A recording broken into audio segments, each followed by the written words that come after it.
Well, we'll get started. My name is Casey Spain. I am the Marketing and Communications Assistant Director for American Pets Alive and the Human Animal Support Services Project. I am so excited to be joined today by Spencer Conover. Spencer is the Assistant Director at Pasco County Animal Services in Florida, and he's also on the board of the National Animal Care and Control Association. And he's been with Pasco for 4.5 years, which is really cool, becoming a veteran there himself. And he offered to do this webinar with us. I heard a little bit of it in a presentation with some of the Human Animal Support Services pilot directors that he gave, and it was so mind-blowing. It was so wonderful. And I jumped as quick as I could to say, please do this as a webinar because people need to hear this information. They need this. And so this presentation is called Building a Positive Workplace Culture, Why It Matters and How to Do It. And if you didn't read the information about Spencer and this webinar, it's really, really cool.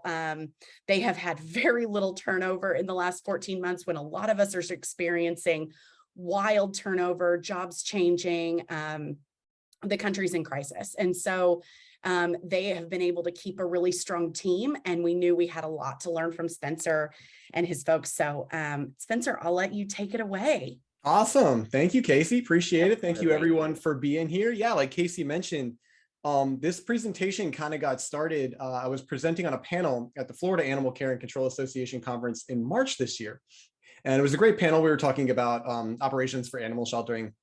And the great Cameron Moore from the University of Florida Shelter Medicine team was up there, and she did the beginning of the presentation. And she started with, we all know everybody's, staff has 35 to 45% turnover, and there's, 50% vacancies in all the shelters. And I leaned over to somebody else on the panel and I was like, is that happening to you? Because it's not happening to us. And they all kind of said, yeah, it's kind of happening to us. And so it really sparked my interest in this because we weren't experiencing that at Pasco County Animal Services. I'll talk a little bit about what our organization is like, and then we'll get into kind of what we've been experiencing. But like Casey mentioned, we have not had very much turnover in the last 15 months. We've had a handful of team members leave, most due to retirement. We've had a couple of great retirements from folks that have been with the organization for many, many years, which has been great. And then we've had a couple of folks get promoted to great positions at other organizations. We've been able to fill those positions really quickly. And so I wanted to get with everybody on the national stage and kind of talk a little bit about the great experiences we've had and what we've been able to do for our team and for our community. And so a little bit about me real quick. My name is Spencer Conover, like Casey mentioned. I originally graduated with a degree in telecommunications from the University of Florida. And a lot of people out there like myself, not using a degree that they got. I'd like to think that doing presentations like this on a national stage, I'm using a little bit of my degree. But from there, I had a great opportunity to start my animal welfare career with an organization called the Dumb Friends League in Denver, Colorado. And I saw a couple people from some smaller rescues in the Colorado area. So shout out to the Dumb Friends League. It's the largest nonprofit animal shelter in Colorado. Yeah, go Gators, Hope. Absolutely. Go Gators. From there, I had an opportunity to work for Best Friends Animal Society. Great opportunity there. I moved to Salt Lake City. I did not work at the sanctuary, although I visited the Best Friends Sanctuary quite often. I actually got a chance to work very closely with some great friends of mine at the adoption center in Salt Lake City. And from there, I became the director of operations at a very young age for the Humane Society of Utah before I had my beautiful daughter, Riley, and both sets of grandparents were back here in the state of Florida. And they said, if you don't move back here, we're going to disown you. And so we moved our little girl back there. And that's when I got this great opportunity to work with Mike Shoemate and the great leadership team here at Pasco County Animal Services. A couple other logos on the screen here. Like Casey mentioned, I am on the board of directors for the National Animal Care and Control Association. And I received my master's degree recently from Southern Utah University. I saw on the thing a shout out. Somebody was a student, Shelby, shout out, student at SUU. Woohoo. I got my master's in interdisciplinary studies in contemporary animal services leadership. And so if you're interested in continued education and higher education in animal welfare, hop on with SUU with Best Friends. There's amazing opportunities. You guys can further your education there. It really, really helped me out as far as leadership was concerned. So Pasco County, Florida. We are in West Central Florida. We are the only government municipal shelter in Pasco County. We currently cover 749 square miles, and we have almost 600,000 citizens. Now, the interesting thing about Pasco County is we have almost 600,000 citizens. We're just north of Hillsborough County, which is around Tampa, Florida. When I got to the county in 2018, we had almost around 440,000 citizens. And so in just 4 years, we've seen almost a 30% increase in our population. Florida is booming. They told everybody that, hey, you can work from home. And a bunch of y'all people decided Florida was that spot to be. And can you please stop moving to my state? Because we're running out of room. We just went to a board meeting the other day where they approved another 6,000 single family homes for our county, and man, we're running out of room, but it's been very good for our county. A lot of growth in our county, and we're seeing really good things economically with our county, but things are getting a little expensive. But that's kind of Pasco County. We have 53 team members here with Pasco County Animal Services. We do operate animal control for the entirety of the county, including 7 municipalities and all of unincorporated Pasco County. And we have a full animal shelter with an on-site veterinary clinic and 2 veterinarians on staff. We see about 7,500 to 8,500 animals a year. And based on ASPCA calculations, there's about 500,000 dogs and cats here in Pasco County. So when approached with this presentation, after talking with Cameron at the conference and talking with our data specialist with Haas, Heather Kalman, she said, man, you got to put together a presentation. And I really sat back and thought about what was driving the success of Pasco County. It came back to one word, which was culture, right? And we're going to talk about culture here in a little bit, but I really wanted to start with the basics, right? And as you can see, we're going to go through these 5 kind of hallmarks of what we've done here at Pasco County pretty quickly. But first and foremost, you got to talk about pay. You know, if you're going to talk about staff members who, you know, want to find hope somewhere else, want to find opportunities somewhere else, first and foremost is going to be pay. And we were an organization that was losing team members to pay. Very frequently at Pasco County, I mentioned how close we were to Tampa and Hillsborough County, not just in animal services, but with fire rescue, with the sheriff's office, with other departments within the county. We were a training facility for Hillsborough County. We were basically go to Pasco, get trained, and then go get your big boy job and get paid big money down in Hillsborough County. And I'm sure there's a lot of organizations around the country that are dealing with that as well. And so we had a great leader come in 2017. His name was Dan Biles. And Dan Biles is our county administrator for 5 years. And I'm so sad to say that Dan Biles' last day with the county, I'm looking at the calendar, was 10 days ago. And we have a new county administrator, and we're really, really excited for Mike to come in. But Dan really preached with our entirety of our county 3 words, and it was people, purpose, and performance. And the first word that he had always was people. And he took care of the people in the county, and that means the team members of the county. For 5 years that Dan Biles was our county administrator, the #1 goal in business planning, the #1 goal in budgeting, and the #1 goal in strategic planning was people and the pay of the people. So every year we'd go to the county and there'd be budget initiatives proposed by all the 57 different lines of business with the county. The #1 on Dan Biles' mind was always pay raises for the staff. And so every single year he was here, he got pay raises for the staff. And so it comes from the top. And he just left, and we were at his going away party, and I really said, because I do these national presentations, and I'm sure there'll be questions in the Q&A that'll say, what happens when you face, you know, opposition from your leadership from the top? And we've been very blessed here at Pasco, and we'll go into why we've had that support, but we've been very blessed to have that support from the county commissioners and the county administrator. They know the good work we've been doing, and they've been fighting for us every day with that people, purpose, and performance kind of mantra. Secondly, we have to look at the pay studies. You know, we were losing people to Hillsborough County because Hillsborough County was paying more money. And we've been very blessed here in Pasco in 2016, in 2019, and here in 2022. The county has done 3 pay studies, and we have encouraged our HR department to do it. The team members have pushed it, and HR has come through for us. And we've done 3 pay studies. And what they do is they do a lot of market research. They'll go around and look at different positions, whether it's animal welfare and animal services, like a lot of you on the call. They'll go around and look at other nonprofit organizations or for-profit organizations or government agencies and look at comparable positions and then compare those rates of pay, and they will match the market. And that's been a huge thing for our staff. This most recent pay study that they're doing, a lot of our staff, based on market research, is looking at another hefty pay increase. You know, the county looked at, hey, a lot of agencies are regionally, state level and the national level are looking right at that $15 minimum wage. And they're saying, you know what, we got to jump in and do it now. And so that's something that the county is prioritizing, is that pay study. And then ensuring the team members aren't leaving to get better pay elsewhere. And there's a reason on this slide I have our animal control officers. And that's our great animal control team. You can see Mike Shoemate, he's our director on the left there, our great animal control team. And then Ron Altman's kind of cut off a little bit on the right there. Sorry, Ron.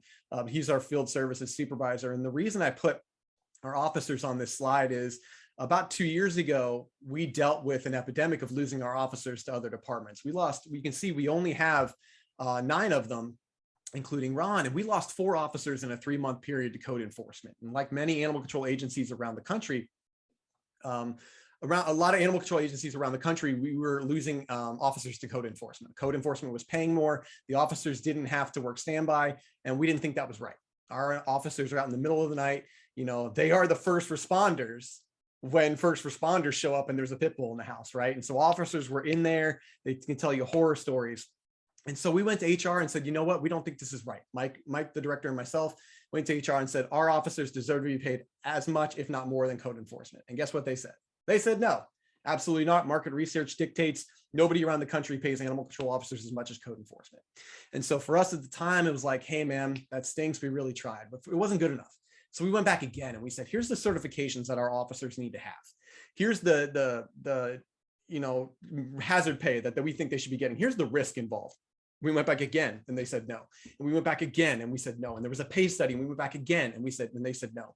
And we finally went back again. And it took us showing a video one time, and Michael will remember this. I was in a budget meeting and we went back and we showed body cam footage from a sheriff's deputy in a park with a loose, aggressive stray dog. And he had his gun drawn on the dog, right? And you can see the dog in the woods. And here come our 2 female animal control officers with control poles in front of the gun, right? And we sit back and said, who do you think makes more money in that video? And they said, you know what, you're right. And we showed the certifications, we had the data. And finally, that 5th or 6th or 7th time, they finally said, yep, they deserve to get paid as much as code enforcement. And so we went back in this recent pay study and we met with them about the pay study. And we said, we got one question. And they said, yep, your officers are getting paid just as much as code. And so we want to remind people out there, don't give up on your people. If you ask your boss, if you ask your leadership for something, we want to make sure you're not giving up on your people. It would have been very easy for us as leaders to say, hey, we tried, we gave up, that's it, but we didn't. We tried that 5th time and that 6th time and that 7th time. And that was how we got that equal pay for our team. So outside of pay, we really want to talk about culture, right? This whole webinar is based on culture. And what we wanted to do with our culture when Mike got to the organization in 2013, 2014, and I got to the organization in 2018, was to set up a culture of inclusivity, right? And you've heard me mention a couple times already. I have not mentioned the phrase staff members. I've mentioned team members, and all of our team is part of our team, right? And that includes volunteers. Volunteers are part of our team as well. In 2020, we received a service enterprise certification for volunteer excellence from Points of Light. And part of that was ensuring that our volunteers felt like part of the team. And so all of our team members are team members, and we create this absolutely inclusive environment for our team. One thing that I always pride ourselves on is we have 11 people on our leadership team. And I don't care what you do, guys, if it's the Enneagram, which is the personality typing system we do, if it's DISC, if it's Myers-Briggs, if it's blue-green, whatever you do out there. There's ones out there that, what kind of bird are you if you take the test? What Disney princess are you? Whatever you figure out the personality styles of your team members. Your team members are individuals. Your staff members are individuals. They're not, employee numbers. My employee number is 11289. And I have not been called that in a single day I've worked at Pasco County. Our HR calls me by my name. The bosses call me by my name. And we call all of our team members as individuals. And we have to learn who they are. Some conversations may be better served coming from other supervisors than others. And we figure that stuff out when we start talking about personalities and we start talking about team members as individuals. There's a common phrase out there about, we always hear leaders talk about, you got to get the right people on the bus. We got to make sure they're in the right seat too, right? We have a lot of great people on our leadership team and on our team here at Pasco County Animal Services. And we ensure through their personality styles, we ensure through their strengths, we ensure through their weaknesses, and we ensure getting to know them that they're on the right seat on that bus and they're doing the best that they can for our organization. I'll give you a great example. in this picture, you can see the individual in the gray shirt there. Her name is Jessica Every, and she's our shelter supervisor. We're meeting with the HR director a couple of months ago, and I don't know that she was permitted to disclose this information or what, but she said, hey, do you know that there are 4 openly transgender staff members in the entirety of the county? And there are 3,300 employees in Pasco County. And 3 of those 4 openly transgender team members in Pasco County work on Jessica Every's team in Animal Services. And she has a team of 14 people. Now, do you think there's only 4 transgender people in Pasco County? Of course not. There's many, many, many, many more. But Jessica, as a leader, has created an environment of inclusivity, of such a great workplace culture that those people feel comfortable being themselves when they come to work every day. And how cool would it be if we woke up every day and we went to work and we felt like we could be ourselves, right? And so when we talk about people feeling included, people feeling like they can be themselves, make sure you as a leader, you as a team member, you as a partner, you as a boss, you as a coworker are in creating that environment to help your team feel included. The other thing, when you're talking about a workplace culture, is people don't want to work for a shelter that sucks, guys. They don't want to work for a shelter that has a save rate of 50%. They don't want to work for a shelter that's bringing in animals it shouldn't, right? One big thing for us, when we started to really turn the corner and create that environment of inclusivity and create that culture of positivity, was we buckled down and said, we're going to focus on helping the animals that truly need the help the most. And we stopped unnecessary owner surrenders. We stopped unnecessary transfers. We started focus on helping the animals that need the most help. And as you can see in this picture, that has resulted in empty kennels for us, which the staff members love. We used to lose animal control officers left and right because they would show up to the shelter with a dog that they brought in that needed help, and the kennels would all be full of dogs that didn't need to be there, right? And that we couldn't get out. And now when an ACO shows up to our shelter with a dog that they got off the street that has a broken leg, they know it really needs to be there. And there's not only kennels available to place the dog in, but there's staff available to help, and there's veterinarians that feel good about helping. And so progressive programs and great partnerships and great relationships with the community and a 92% save rate, that's what's keeping our team here too. Not only that positive workplace culture, but success breeds retention just as much. And last but not least, I want to talk a little bit about onboarding. I just attended the Best Friends Conference in Raleigh, North Carolina. And Lawrence Nicholas, the CEO of Jacksonville Humane Society, gave a great presentation on workplace culture, much better than the one I'm giving right now. And he talked a lot about the onboarding process. And what we realized years ago for us was we didn't really have one. It was very similar to what I'm sure a lot of organizations out there are going through. You come in, you meet your boss, they hand you off to somebody who's been working the job for 10, 20 years, and you kind of shadow them and you learn their job, and who knows what you're supposed to be doing, right? And so we had, it kind of struck me in 2019, we had an animal control officer who came in who was a great ACO. They came in, they trained, man, they knew every single ordinance back and forth. They knew that book like the back of their hand. And they went out on a call very early on when they sort of started on their own. And man, they knew exactly what citation to write, and they knew exactly what ordinance they violated. And the person reached out for help, and they said, I violated this ordinance for not having my animal licensed. I just noticed that the license fee was $30 for an unfixed animal and only $10 for a fixed animal. How do I get my animal fixed through the county? And the officer said, I have no idea, and then left, right? And so we wanted to make sure we were building this culture of empathy, not only for the organization, not only for the community, but for each other, right? And so as you can see with this schedule that we've kind of put up, that first day that new team member is coming in, that's going to be that standard meeting they have to have with the county. You fill out your paperwork, you watch your defensive driving course, you fill out your risk management stuff, your benefits. But that second day when they come in, you're going to meet the shelter, you're going to meet your supervisor, and they're going to take you on a tour of the entire facility, right?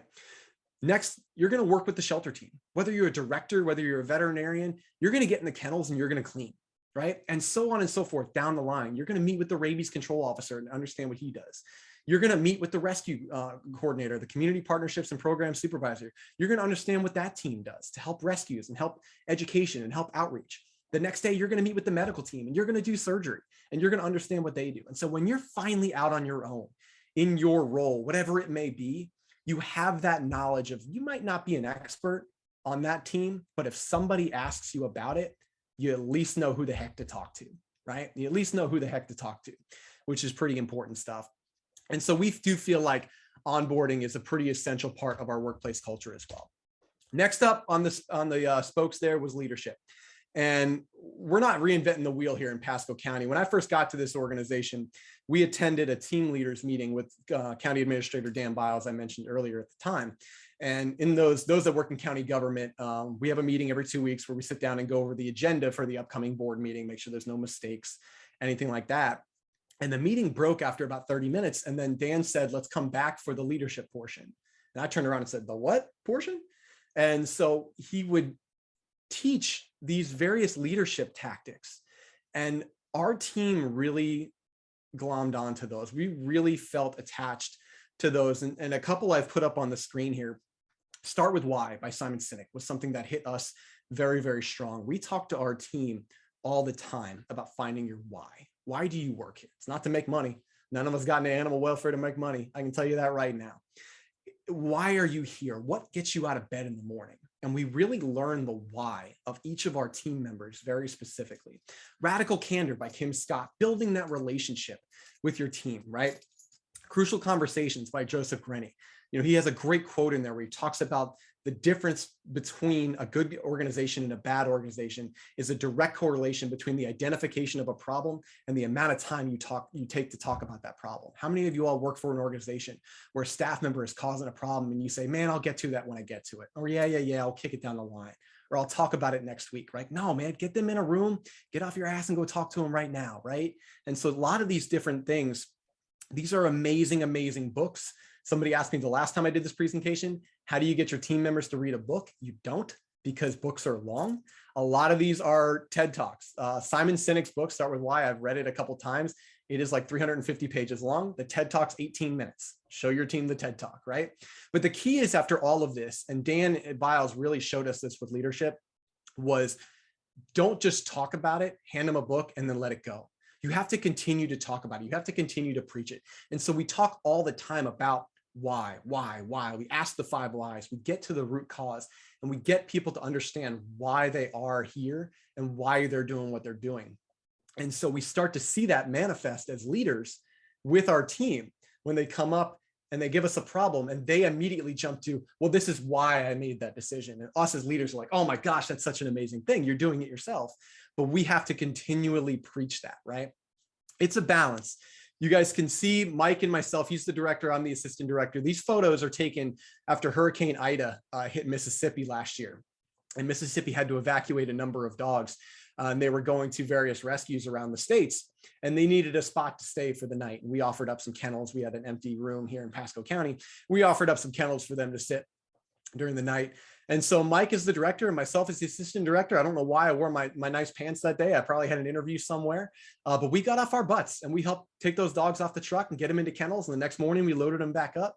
And it was really cool for the team to see the director and the assistant director get out of our offices, put some boots on and work with the animals. You know, I still remember a story a couple months ago.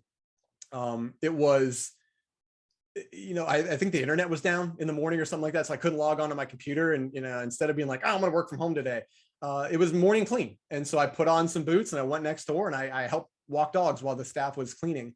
And you would have thought I gave them all raises, man. Some of them still talk about that to this day. And it's very important for your staff and your team and all your coworkers to know that leadership knows what you're going through. And that little thing builds empathy for your team, it builds empathy for yourself, and it builds empathy amongst your organization. Now, here's this, guys. There's a balance. If you are a leader out there, we have a rule here. Mike and I do not keep animals in our office, right? I see on national calls all the time, directors, leaders, I got 3-4 dogs in my office. We know we're full. We get that. But we have to understand as leaders, our task is not to care for the animals, as hard as it may be.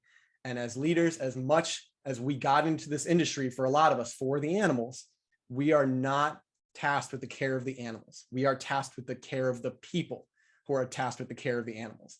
And so if I have animals in my office and I spend the first hour and a half of my day every single day cleaning litter boxes and walking dogs, that's an hour and a half I'm not spending taking care of my people. right? And so the team knows that, hey, Spencer cares about the animals by caring about us who care about the animals. And so a very, very important thing there. This is our leadership team here. And one thing I'll push as far as the Enneagram, we talked about it a little bit earlier with that personality typing system, is on the Enneagram. Like it sounds, it's Greek for 9-sided diagram. There's 9 different personality styles. As you can see, we have 11 people on our leadership team, and we have 8 different personality styles. We talk a lot about DEI, we talk a lot about equity, we talk a lot about inclusion. That diversity aspect, we obviously want our organizations and our teams to represent the community that we represent, right? And we want diversity, but it's not just about the way you look, it's about the way you think. And one thing I love about our team is we have so many people on our team that think differently from each other. How many times have you all been a part of an organization where a manager comes in, they made a hire, and they say the phrase, "I made the hire because they remind me so much of me," right? They remind me of a young me. Well, that's somebody that is not going to think differently enough to push the envelope. We study as leaders emotional intelligence, and there's 5 factors of emotional intelligence. And what are your strengths and what are your weaknesses? I know that one of my weaknesses on the emotional intelligence scale is empathy. I have very low levels of empathy. And so I know that, and I'm working on it. And the way I work on that is I surround myself with many of these people you see on the screen that have high levels of empathy, right? And so the diversity that we see on our leadership team transcends down to our frontline staff, which transcends to our community. And we just see that culture build in that diversity of the way we think, which is absolutely incredible. We teach a course here in Pasco County, and we'll talk about the courses in a little bit, but you see that scale on the bottom, and that's that leadership management spectrum. And we hear all the time that the word manager is used as kind of a curse word, as kind of demonstrative, right? When in reality, we need both. We need leaders and we need good managers. We need good leaders and we need good managers. And the important thing to remember, whether you're a leader, whether you're a manager, or wherever you fall on that spectrum, and we fall somewhere, everybody falls somewhere in between those 2 words, wherever you fall, it's important to remember that the highest function of leadership is to instill in your team a sense of hope. And that is what that H stands for. The highest function of leadership is to provide a sense of hope for your team. If you are leaning more toward the management side and you're a manager, and that is extremely important, and we have great ones on my team, our team here in Pasco, the highest function of management is to provide a sense of purpose. And so if you as a leader, if you as a coworker, if you as a team member are providing to those around you a sense of hope, if you as a leader, as a manager, as a coworker are providing a sense of purpose, you are helping build a positive workplace culture. And if those around you aren't doing that, help them do that, right? Next up is feedback. And I love this picture. It has absolutely nothing to do with the slide. This is recently from one of our microchip clinics, and that is our lead veterinary technician, Bridget Keim. And once again, it has nothing to do with the slide. I just think she looks like a freaking superhero in that picture. And thank you to Bridget Meir for taking that picture, because it looks like she's just a freaking superhero saving that cat's life, which I love. But we solicit feedback here in Pasco County quite often. We think we've built a good workplace culture, but how do we know, right? How do we know? And so we solicit surveys all the time. There are 2 county-wide surveys that the county does. We do an engaged employee engagement survey in August, and we do a best workplaces survey in November every year. And we get some great feedback from those surveys. It's an anonymous opportunity for our team to come forward and say, this is what's working, this is what's not working, and this is what I think you all need to work on. This is what I like, this is what I don't like. And we love that team members are able to fill out keywords, and we gather that information, and we look at commonalities, and we look at areas for improvement, and we really focus that on that with our strategic planning for the year to come. From those countywide surveys, we do local surveys, right? So last year with the countywide employee engagement survey, we got a common word of communication, right? If you were to ask a lot of your teams out there, what are we struggling with? Communication, right? But what does that mean? And so we asked our staff, we came up with a Survey Monkey, free survey that we sent to our staff. What do you mean by communication? What's struggling with communication within our team, between departments, between the county and the animal services, from us and the citizens, the veterinarians in the community? What are we struggling with in communication? And so you take that feedback and you get it down to a granular level to where you can physically come up with action items where you can work on. Okay, communication stinks. Well, what stinks? Well, when the animal control officers bring in an animal, the medical team doesn't know what was going on in the field. Cool. Let's work on that. Let's come up with a form that the animal control officers need to fill out to ensure the medical team is aware. Let's use Pet Point. Let's use Chameleon, right? And so we start to figure out ways that we can make that work. Skip meetings are really important for here in Pasco County. And I didn't know what they were until I got here. Skip meeting is essentially a meeting that myself as the assistant director, I would skip over the supervisor level and have meetings directly with the frontline staff about how that supervisor is doing, right? And it's a great way for me to get direct feedback on how they are as a leader. At the assistant county administrator level, she's going to skip right over Mike and me and go right to the supervisors and say, how are Mike and Spencer doing as leaders? And we get great feedback from that, and we're able to improve ourselves as leaders by performing those skip meetings. And then obviously an open door policy. Right? Mike and I, with the exception of right now, my door is closed because otherwise there'd be an echo across the hall. Mike and I have an open door policy, and the staff always knows, go to your supervisor first. They're going to be your first line of defense. But if you have an issue with your supervisor, if you have an issue with the organization as a whole, you can always come into our doors. I always hated when I was really young in this industry. The administration was upstairs and operations was downstairs. And as animal care technicians or customer service representatives, we felt like we couldn't go upstairs. And I always hated that. And I always wanted to change that culture. And so Mike and I do have that open door policy. And I appreciate Mike for instilling that long before I got here, that people know they can come right to the directors. They can go right to supervisors. They can go right to anybody and say, hey, this is the problem I'm seeing. How do we fix it together? Which is really cool. And then one thing that I know Mike has prided himself on, and he as a leader has taught me, is that we as directors have meetings at the county level all the time. And I'm sure even in nonprofit organizations, you all have meetings with your board of directors or your meetings at the county level. We pride ourselves on taking that agenda and bringing it right back to our team with our all hands meetings. Hey guys, here's what we talked about. And obviously there's things on there that, the county administrator has said, hey, don't talk about this until we finalize. Cool. But everything else, we're coming right back to our team and saying, hey guys, here's what we talked about, A, B, and C, and this is where we are on them.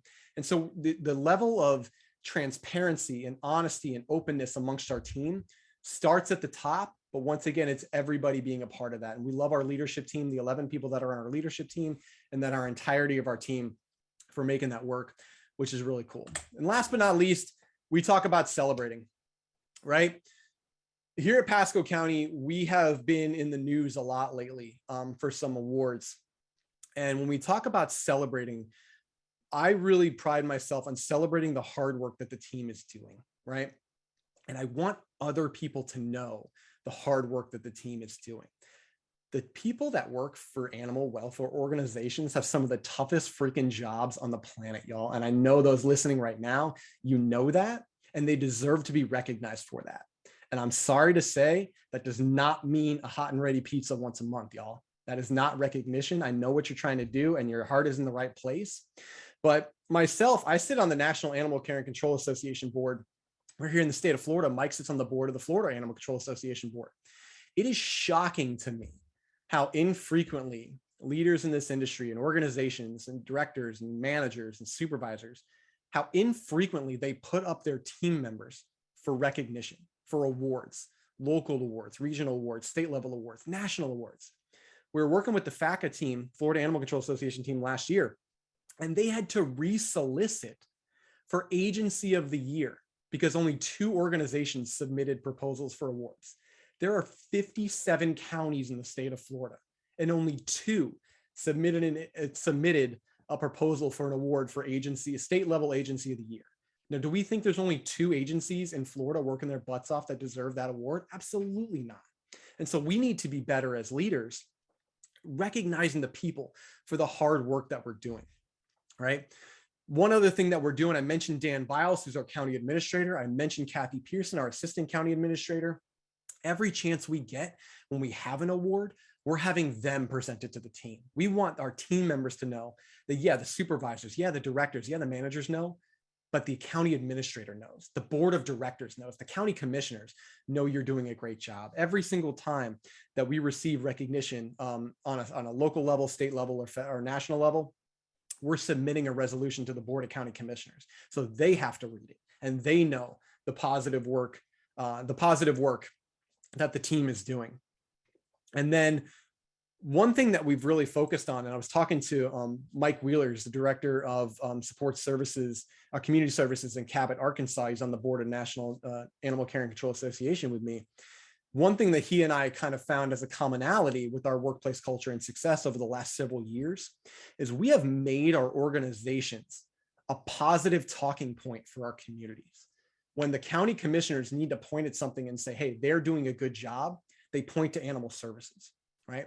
And we've struggled. This has not always been the case. In 2012, the save rate of this organization was 25%, and the community hated us.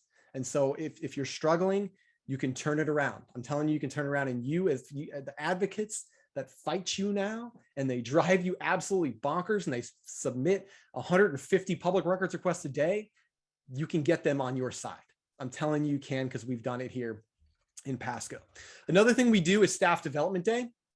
The county is closed 2 days out of the year, but we have to come to work. It's kind of a staff development day, and they close those 2 days. I think it's President's Day and formerly Columbus Day, Indigenous Peoples Day. And they're supposed to focus on staff development. So what a lot of departments do, we have 57 departments in the county. What a lot of departments do is they do annual trainings and customer service trainings, and let's update the software. We don't do that here at Pasco County. We close for the day, and we have fun with our team. Right? It is truly staff development, right? It is team development. It is culture development. And so in the fall of last year, I called up the local hockey rink and I said, hey, we work with animals every day and putting them down sucks, and our team needs a boost. Can you rent us out an hour of ice time to come skate for an hour? And they said, oh my God, absolutely. They promoted it on their social media. We did on ours. The local skating rink donated all the skates and all the ice for the hour. The team went out and had a great time. In the spring of this year, we had, you can kind of see the pictures there. It's kind of like a field day relay race. And we had 7 or 8 or 9 different activities, and the teams got to keep score. And we matched people up on teams with people they didn't normally work with. And even people in the beginning of the day who said, I don't want to do this. Man, I'm going to take the day off. I don't want to be a part of it. By the end of the day, they were dipping their toes in kiddie pools to pull out marbles and doing flower kits with marbles and eating donuts off of string on the porch there. And even our animal control officers, our customer service reps, they were bonding. And at the end of the day, they said, man, this is the most fun we've ever had at work. And we didn't learn anything that day, but we did. We learned about each other, which was really, really, really cool. And then last but not least on this slide is continued education.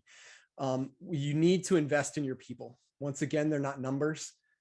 They are team members, they're individuals, and they want to grow. And they're going to grow, whether it's with you or without. And so we've made it a cultural choice with our organization that we're going to help our team members grow. We have something in Pasco called Pasco U, and they're continued education courses. They range all the way down from Microsoft Word 101, Microsoft Excel 101, all the way up into advanced leadership courses, like the leadership management spectrum and Enneagram training, Hire the Best, and Together We Soar. And we encourage our team members to take them. Yes, we're busy. We are busy. And it's really hard to take a half a day off of work and go do one of these courses. But anytime our team members want to sign up for one of these, we as leaders say, go, we'll figure it out. We'll be here when you get back. We don't care that we're down an ACO for a half a day. We don't care that we're down an animal care technician for a half a day. Go learn, go better yourself. The county has a leadership development program. It is an 8-month-long program that staff members have to invest in. And we as leaders say, go further yourself, right? The county offers certifications in Lean Six Sigma. We currently have 13 team members out of our 53 that are yellow belts in Lean Six Sigma process improvement, and 6, soon to be 7, Marty, our rabies control officer, is on board, soon to be 7 that are green belts in Lean Six Sigma process improvement. And not only does that further develop our team members and they feel like we're investing in them, I just got done telling you we have 13 people who have certifications in process improvement. What do we think that's done for our team here at Pasco and our processes at Pasco and helping animals at Pasco? And so once again, as leaders, we're investing in the people who are taking care of the animals, and therefore we're helping more animals. So that's my information there. That's my spiel. I want to make sure we got a lot of time for questions and answers. Once again, I'm with Animal Services here in Pasco County, also on the board of directors for NACA.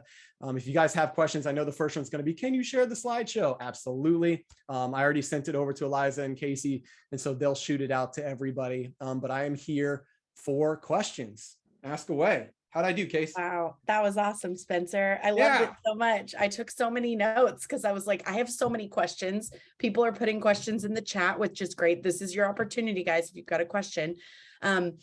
You know, you gave me some really good moments where I was like, I know exactly what I would hear someone say as a response to that. If it was good or bad or whatever, I could just hear some of that, some of those questions going on. So I wrote down some of the things that I was thinking about.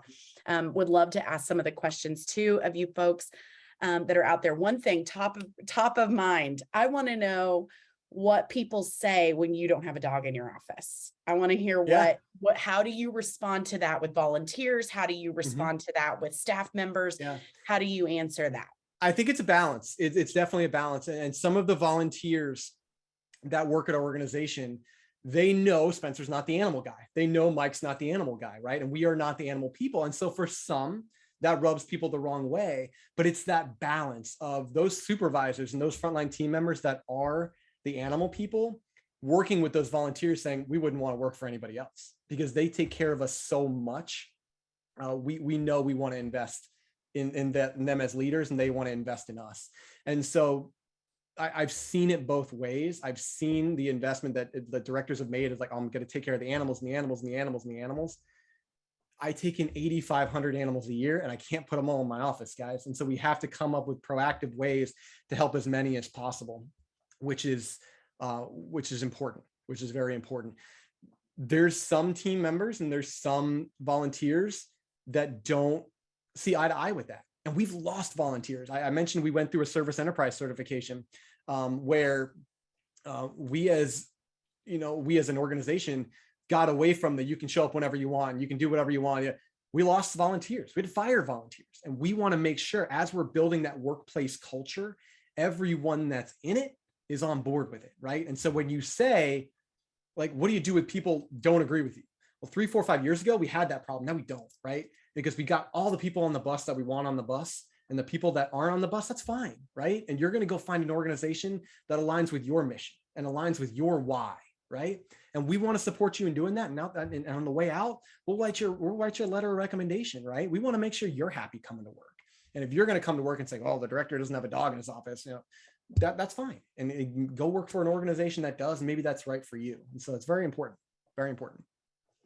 That's awesome. I love that. Yeah. And I think that's great. I think it's so important to realize that we are all there for the animals, but who's there for the people who are caring for the animals? I think that's so important for us to realize and remember and prioritize. Yeah. We have some really great questions in the chat. See that? One thing someone asked, how do you manage the conversation with the union and owned work for the for represented team members, and how does this affect team culture? We were also talking just about this earlier with getting around the union, or figuring out how to work with the union when it comes to continued education as well. So if you could talk a little bit about those. Yeah, things. And I kind of mentioned to Casey before, I was like, this is the one question I always get asked, and it's the one question I don't always have a great answer for. When I first started with Pasco County, they told me, oh man, all your staff members are in the union. And having no experience with working with a union, I was like, oh man, let me go watch some old Teamster movies where it's going to paint this horrid picture. And some of you have expressed that to me, reaching out privately, like, I don't know how to work with my union. We are very blessed here that we have not had an issue with our union here. Our volunteer positions, we have over 43 skills-based positions with volunteers here with Pasco County Animal Services. A lot of them work directly alongside our staff members. And I know a lot of people out there have reached out to me privately and said, how do you do that? Volunteers aren't allowed to do the job of a staff member. I don't know how you get around that. It goes back to my point on fair pay with our animal control officers. The first time we said it, they said no. And the second time we said it, we said no. And we came in with data-driven decision-making and data-driven arguments. And we had our information, and we had job descriptions, and we had the positive culture, and we had our why. And so we've worked very closely with our union, and we've worked very closely with our county's HR department, and we've had a very positive experience, very, very positive experience. That's great. One thing I think that I was really admiring, and I have noticed this with you all before, but you and Mike both speak so highly of each other. I get the opportunity to be in a meeting Oh, once a man. week with Spencer and Mike, and they're both basically bending over backwards to give the other one credit. Yeah. And to give their team credit constantly. You seem to have a really good working relationship, but I also think that it shows a lot of him and his trust in you that he said, Spencer, go and do this webinar, that you feel you get that. Well, Tell the funny bit. thing about that is Yeah. because of my degree, Mike says all the time, the reason I hired you is to go speak to the media and to go on camera, because Mike has not been on camera in 4.5 years, which is funny. Oh. But, people ask me all the time, aren't you ready for Mike to retire so you can take it? No way, man. I don't ever want Mike to retire. Mike and I have such a good working relationship. And I encourage those to reach out. If you're not working well with your assistant director, if you're not working well with your director, if you're on a supervisor team and you're not working well with each other, you got to figure it out, guys, because that kind of animosity bleeds down into your team. It absolutely does. And that bleeds into your culture. And so we say it all the time that it does start from the top. And Mike and I try to encourage positivity and in recognizing our team as much as possible. I've been here for 4.5 years. Casey and I have not saved a single animal. My team has saved animals. Our team has saved animals. I have not saved a single one. And they're the ones that deserve the credit. 100%. Do you mind if I burn through some of these questions in the Q&A? I'm kind of go for it. Absolutely. First two on here. How do you handle owner surrenders that don't need to be turned in? And the second one is, as a municipal shelter, how do you turn away surrenders? So I would encourage you, who is saying that you need to take in surrenders, right? Because in our county ordinance, there is one type of animal that we have to take in at Pasco County. And that is an animal that is a suspected rabies animal that has bitten and broken skin on a human. I have to take those animals in, right?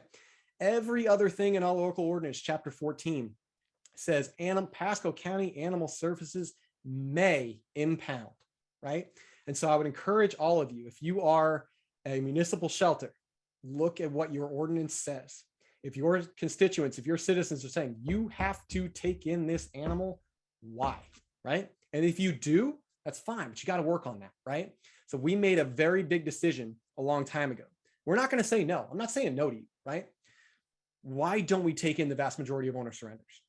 Because we need our limited resources for the animals that need it the most, right? If you have a healthy 2-year-old dog and you're moving and you can't take it with you, I can completely empathize with that. And here's this list of things that you can do to rehome that dog on your own, or a list of private shelters and rescues in the area that are willing to help you. We have great rescues. We have great nonprofit shelters in the area, and we partner very closely with them. It's not a situation where we're saying, screw those guys, go dump it off with them. We don't want help. We work very closely with them. We're doing events with our private shelters in the area. We send over 45% of our animals to rescue every year. We simply say we have limited resources. Why are we making the decisions we're making? Because we have limited resources and we're saving those for the animals that need it the most.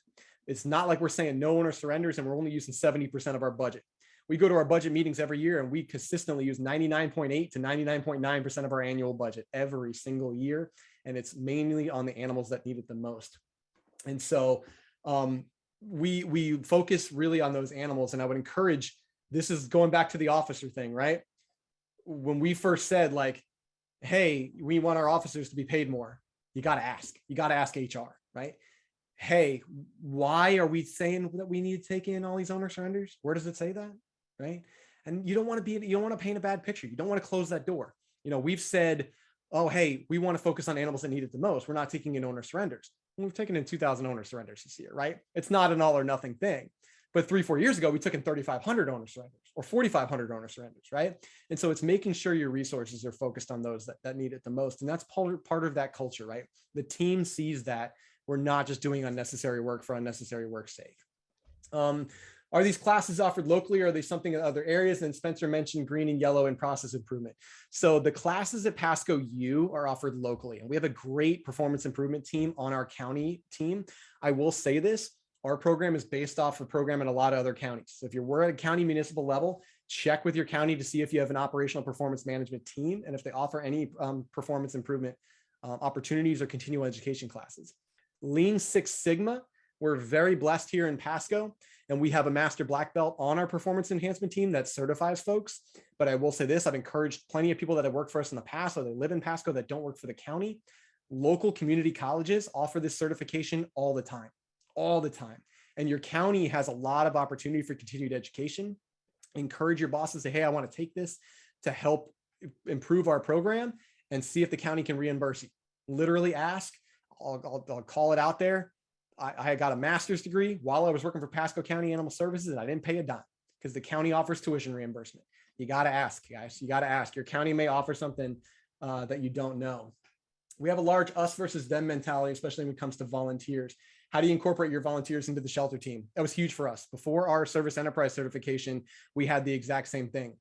Our volunteers felt like we were hiding things from them. And those that know anything about the Freedom of Information Act, in Florida, we call it the Sunshine Act because that's what it's called. Volunteers said, you guys are hiding animals. You guys are hiding records. It's literally against the law. We couldn't hide things from you if you wanted to. And so I give another great presentation as part of Best Friends Executive Leadership Certification. If you want to talk privately, because I know we're running out of time about that, we started opening transparency to our volunteers. They became team members. We invited them to all of our meetings, those staff development days, those staff trainings, all hands meetings, the meeting where we decide if animals live and die. We invited volunteers to those meetings. And we talk about our open door policy. Mike and I, every other Friday for a year and a half, have sat in the conference room, and any volunteer that wants to come and talk to us, we call it the volunteer suggestion meeting. And in the beginning, it was hell because they would bring laundry lists of stuff. Some was good, some was bad. And just because we created that level of transparency and we listened to them and we acted on a lot of it, now very, very rarely do volunteers attend those meetings. And because we've created that level of transparency, which is cool. Enneagram, that's our personality typing. For those, a couple of questions in the chat and in the Q&A.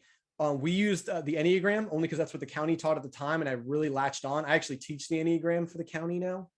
I'm not certified, so I can't teach it for outside the county, but we do it within the county. And our team really attached themselves to it. They really, I'm trying to think of the word, they really felt involved in the Enneagram process, so much so that I won't call her out, but actually there's 9 different types on the Enneagram. And one of our staff members actually just got her Enneagram type number tattooed on her body, which was really like, that was like a proud papa moment for me. I was like, oh my God, you guys are taking this, like, we're out at a training and they're talking about meeting new people and they're like, oh, he's probably a 5 or he's probably a 6. And it just creates this level of understanding and empathy and knowledge of communication with those around you, which is really, really, really cool. Huge element, seeking higher wages or raises, incredibly difficult. Yeah, somebody asked earlier in the Q&A too, does your pay study take into account cost of living? And it absolutely has. I'll let you know, my house here in Pasco County over the last 3 years has doubled in value. Like a lot of areas here in the state of Florida, cost of living has gone up, and we're very blessed with our county because they have included that in there. And I would encourage all of you, I know it's hard. I know we have limited resources. Your number one resource as an animal welfare organization is not medications. It is not vaccinations. It is not adoptions. It is your people, right? And so please, please, please, when you're looking at your budgets, when you're looking at realigning, when you're looking at whatever, focus on your people. And we always talk about people, purpose, and performance. When we take care of our people, it drives that purpose and it drives that performance in that order. And so we always encourage taking care of your people. How do you respond to leadership that won't acknowledge they are LGBT friendly and for fear that it excludes conservative religious team members? Let's talk about it. Have a conversation. I know it sucks, but we talk about it all the time. Here in Pasco County, we have 5 county commissioners and they are all conservative Republicans.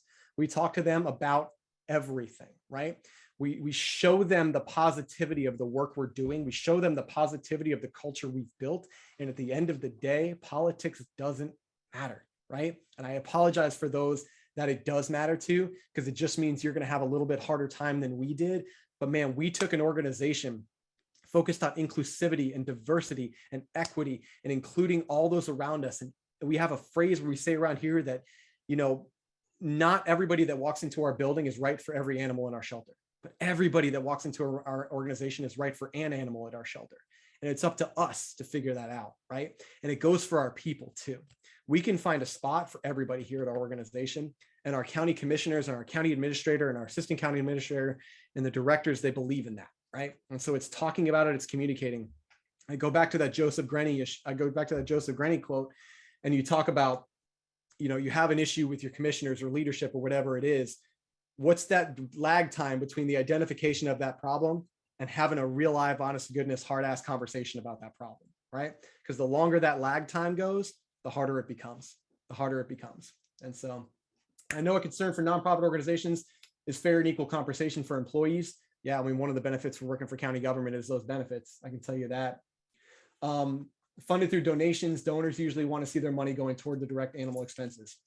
That's huge. Absolutely. When you look at any nonprofit organization, little old lady that donates $20 to the animal shelter wants it to go to dog food, right? She doesn't want it to go to, your animal care technician's salary. But one thing that we're not doing a good job of in this industry, and this is probably not exclusive to this industry, is telling our story. Why do we need 65%? So I'm trying to think about it lately. We have a $5.4 million budget here in Pasco County, and 1.2 is operations, right? And so the rest of that is personnel, right? And so you look at, we're spending $4 million on our people. That's 80%, 75, 80% of our budget. And we haven't touched a single animal yet. Why? Because we can tell our story as to why that's needed, right? Why do we need to pay our veterinarians so much? So we can get great veterinarians in here, right? Why do we need to pay our staff $15 an hour? So we can get our staff in here that take care of the animals the best, right? And so I'm happy to share our budget information with anybody. I'm happy to share our breakdown with anybody. Hell, like I said, Sunshine Act, it's all public record anyway, right? Have you seen value in having staff job shadow other departments, other organizations trying to be the best? Oh, absolutely. We do shelter assessments. We've done shelter assessments with University of Florida Shelter Medicine Team, Best Friends Animal Society, Maddie's Fund, Haas. We have had our team members, when they go through the leadership development program, they get assigned a mentor in a department that is not animal services. And so they've had mentors in code enforcement and mentors in human services and senior services and mentors in libraries. And we encourage cross training, cross contamination. I got animal welfare on the mind, cross training, not only with our team, like I mentioned in the onboarding, but also throughout the county, right? Once again, it's that word empathy. We build transparency, we build empathy. The libraries has an amazing program that we've tried to kind of steal from them, and we're kind of implement it now, where they have the 10% rule, where 10% of their team members' work week can be anything that team member wants it to be, as long as it benefits themselves or the organization, right? And so a library's team member might take 4 hours out of their work week and come over here and shadow animal services, or they might take 10 hours out of their, or 4 hours out of their work week, 10%, and go work on the community garden down the street, right? Or research higher education, continued education courses. And so I encourage you all, I know it's hard. Our shelters are full, right? But you have to invest in your people. What percent of your staff are full-time versus part-time? We have 53 team members, 50 are full-time, 3 are part-time. And during this, when we created this, we had no open positions. We have 1 open position now. It's in customer service. And since that team member left, we had a team member retire. Val, we'll miss Val. She's retired now. And we hope she comes back and volunteers. But we actually had team members from 911 and emergency management reach out to us prior to Val putting in her 2 weeks saying, hey, we know Val's going to retire. We'd like to put in an application to work in her spot. And so it's just building that level of culture to where people are reading out, where people are reaching out to our organization. We're building that culture to where they want to work for us. And so even when we've had openings, they're not open for very long, which is a pretty cool thing. And I think it's because people want to work for an organization that's doing great things, and they want to work for leadership that's doing great things. And so I really appreciate our leadership team and our supervisors that are doing the hard work. And, I talked about Jessica. She works with animal care technicians. That is the entry level of entry level. And she has not had a single staff member leave in the last 15 months. And they're making $12.50 to $13 an hour. And they do it because of why they come to work every day. And we appreciate why they come to work every day. And that's really what it is. That's awesome, Spencer. Thank you so much for doing this. Yeah. It's so good. So good. And everyone, we will have the recording to this and Spencer's presentation included in that. available in the next 2 days. It will be in the newsletter. If you've not signed up for our newsletter, you should do that. That's my email there too. If anybody wants to email me additional questions. I saw a ton more in the chat we didn't get to, so email me. Great. Thank you. Thank you everyone for being here. Have a great night. Thanks everyone.